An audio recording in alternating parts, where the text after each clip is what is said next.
I'd like to introduce you to my very old internet friend, Saad Hamid. We've actually met in person. We actually met in person a week ago at the Mint. Yes. But after how many years? I don't know, it's been quite a couple of years. It's been like, I don't know, when did we connect on that? It was over Twitter. I remember it was over Twitter. Yes. And I've probably been on Twitter for maybe coming up to 8 years. And I think I was an early adopter of Twitter, so were you.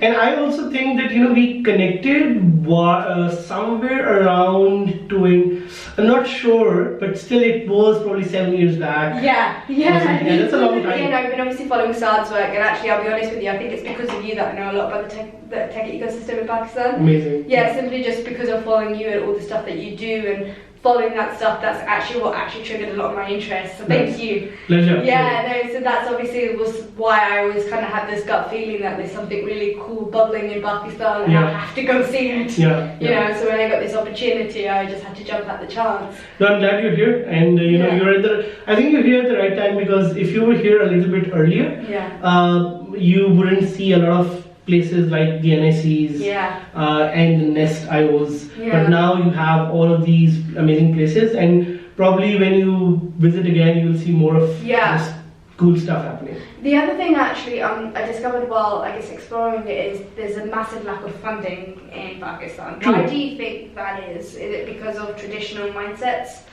So overall, even if you look at the economy, it's not driven. This is a difficult question, but I personally believe that if you go out and you see who is actually running Pakistan, it's actually just like the 10 biggest families or something like that. So it's not the sort of economy in which there's a lot of money anyway. It is a growing economy, but at the same time, it's not like a very, very big economy. If you go out and you start looking for millionaires, from Pakistan, you would find a few, but you will not find a lot of them. It's not like India, where there's probably 1,000 or million millionaires or something. So because those are the people who come back and invest, right? And they spend money, and that's why India has Tata or Reliance is again Tata, like the big companies, right? Who would come back and invest here.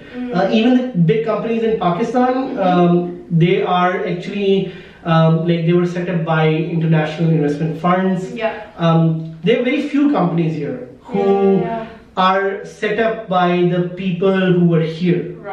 So that's why, you don't see money right now, but I think in the future, when the economy grows a little bit, you'll start seeing money coming in. 5 years from now, 10 years from now, where do you think Suntech Ecosystem will be? So I'm pretty sure that we'll be in a place where we'll be talking about very high-tech stuff like AR, VR, blockchain. The government is taking a lot of measures on that, and where they've created this environment of enabling tech entrepreneurship. So they started NIC, which is like a generic incubator for all sorts of companies, but now they're starting, Ignite is actually starting special incubators for blockchain, robotics, IoT, stuff like that. That's a very cool place to be. And that's what I'm pretty sure that in the next 5 years or 10 years, you'll be seeing a lot of very focused incubators and a very focused tech ecosystem. Hardware, IoT, robotics, AR, VR, all this stuff is really gaining traction. Still very new though, so we'll be seeing the real manifestation of this stuff happening in 5 years. That's interesting. I guess what message would you say to people like me, the diaspora that kind of live abroad, about getting involved in the Pakistan tech scene? Oh, sure. And I have the perfect, example for this, kind of the perfect way that I can lead you into this. So we partnered up with TeamUp, which is the organization that runs the NIC Islamabad, and we set up something called TeamUp Global Challenge. And I don't know if you know about this, but the TeamUp Global Challenge is actually a brainchild of Pervez, who's the director of the NIC Islamabad. And what he's trying to do is he's trying to set up this global fund, which is for Pakistanis living abroad.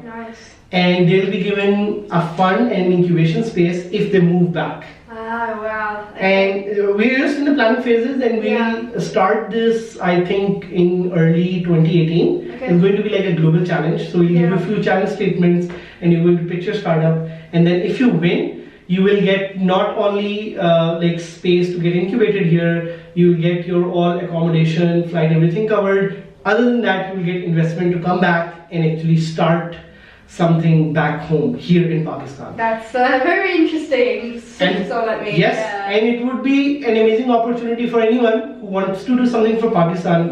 Just take a sabbatical from your work or your study. Come here for 6 months or 12 months. Work on your idea, and that would be amazing. So that's an opportunity for. I think Pakistan has a mass opportunity. Just I guess exploring it myself, because it's just a friend put it perfectly to me. She was just like, the UK startups copy America, the Pakistan startups in a sense copy the UK. And by copy, I don't mean it in a bad way. I mean it in the sense where they're taking established ideas and then establishing it in that market. True. Which means that then those ideas are more like, I mean, we saw it with Careem and Uber, right?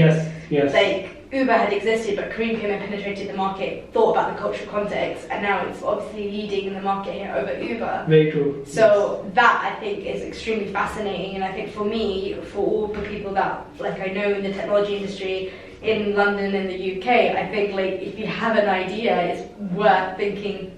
Could I do it in Pakistan? True. Because you're more likely to. I feel like you'll be more likely to be a success here.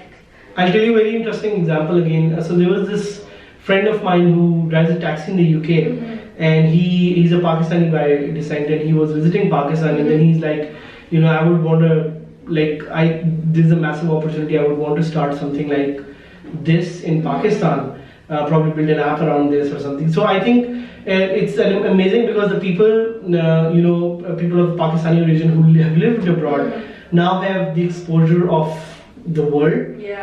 They've seen things, and now they have the opportunity to always come back home because the door is always open. So when they come back, they can start things. They can start easy things, and I love innovation in a way where you take innovation or copy idea from one economy and put it to another and see if it fits. And Careem is a good example of that. Uber is a good example of that. So I think it's a perfect opportunity that if you want to start something and you want to start, because if you were in the UK or the US and you were to start a company, it's difficult because the competition is high and the economy is saturated. But here, 200 million people, big opportunity, and not a lot of competitors. So you could just come here, start it, and see how it goes. Definitely. Well, Saad, it was so awesome hanging out with you and chatting all this stuff, and I can't wait to see all the way all your projects and ideas develop. And thank you once again for. It's been a pleasure, and I hope that you, along with more amazing other people, can visit Pakistan for long periods of time. Definitely. And hope to see you again sometime. It's definitely changed my perception, that's for sure. Great, thank you. Thank you.